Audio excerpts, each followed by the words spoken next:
Hello viewers, learn unlimited চ্যানেলের পক্ষ থেকে স্বাগতম সবাইকে।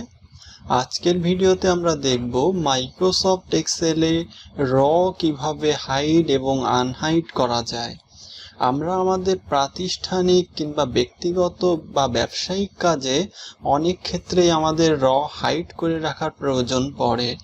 তো আমরা এই কাজটি আজকে খুব সহজেই দেখব কিভাবে করতে পারা যায়।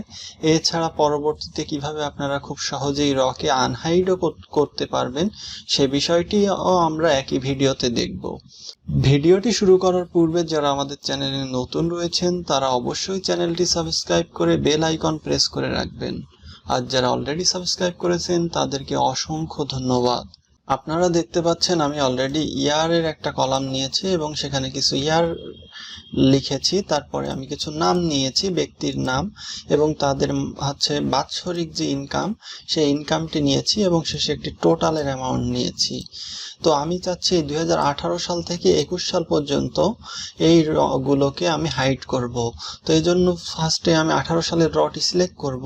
তো এই জন্য রয়ের একদম শুরুতে 4 লেখা বরাবর মাউসের তীর নিয়ে আসলে ডান দিক মুখে একটি তীর শো করবে, এটি আমি ক্লিক করব। তারপরে আমি কিবোর্ড থেকে শিফট কি প্রেস করে রাখবো।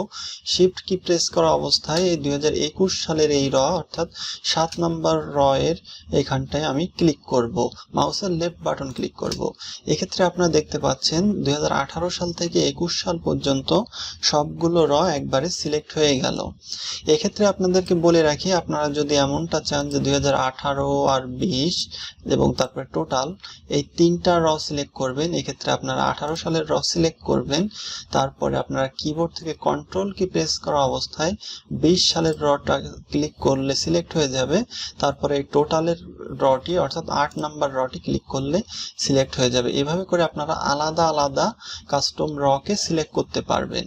আর যদি আপনারা একই সাথে অর্থাৎ একটার পর একটা রয়েছে এমন র সিলেক্ট করতে চান, সেক্ষেত্রে আপনারা প্রথমটা সিলেক্ট করার পরে কিবোর্ড থেকে শিফট প্রেস করে রেখে একদম শেষ রতে ক্লিক করলে সবগুলো রই একবারে সিলেক্ট হয়ে যাবে।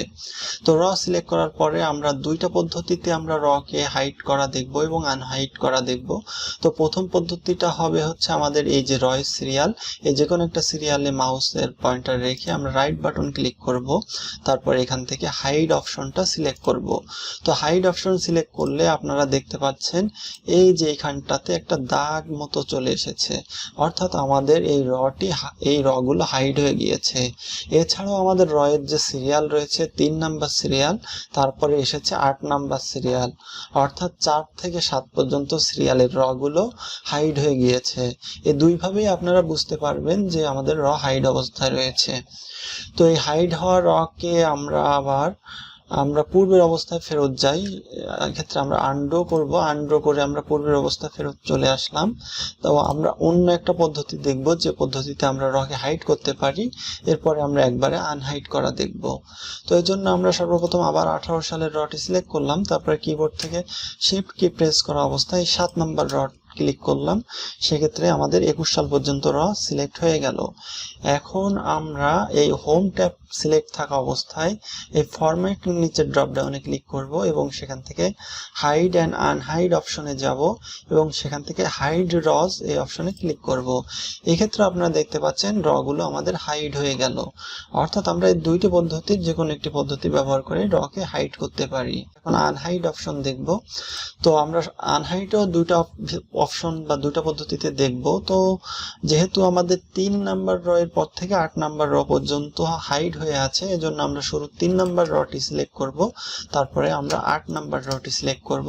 এক্ষেত্রে এর মধ্যকার সকল রই সিলেক্ট হয়ে যাবে এবং তারপরে আমরা এই যে কোনো একটা রয়ের উপরে মাউস পয়েন্টার রেখে আমরা রাইট বাটন ক্লিক করব এবং আনহাইড এই অপশনটি ক্লিক করব। এক্ষেত্রে আপনারা দেখতে পাচ্ছেন সবগুলো রই আবার আনহাইড হয়ে গিয়েছে বা চলে এসেছে।